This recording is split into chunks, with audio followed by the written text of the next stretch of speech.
Orphanage, నేను regular ఆర్ఫనేజ్కి వెళ్తుంటాను. ఆర్ఫనేజ్కి వెళ్తే పిల్లలు వాళ్ళ మదర్ ఫాదర్ ఎయిడ్స్ వచ్చిందండి, సూసైడ్ చేసుకున్నారు, పిల్లడు ఒంటరి అయిపోయాడు. అంటే మన సమాజం అవేర్నెస్ లేక కొంత అలాంటి వాళ్ళని చిన్నచూపు చూసింది. అది తప్పు అని నేను ఫీల్ అవుతాను.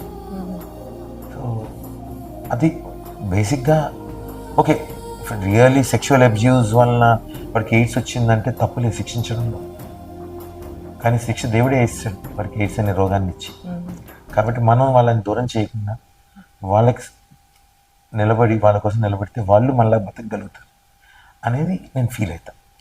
సో అలా చేస్తాను. ఎవ్రీ ఇయర్ ఆర్ఫనేజ్లో ఫుడ్ సర్వ్ చేస్తాము. సో మా ఇంట్లో ఏ చిన్న గెట్ టుగెదర్ ఉన్నా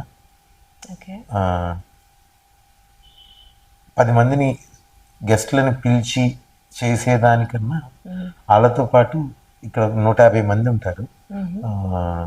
సాయికోరన్ అని గౌడవెల్లి మేడ్చల్ దగ్గర ఒక ఆర్ఫనేజ్ ఉంది. That's not funded by government, that was funded by run by Saikoran, Korukonda Sainik school alumnis అంతా, అబ్రాడ్లో ఉన్న అల్యూమినీస్ అంతా ఫండ్ చేస్తారు. సో అది నాకు అక్కడికి వెళ్తే ఆ పిల్లలు కనెక్షను అదంతా బాగా ఏర్పడింది.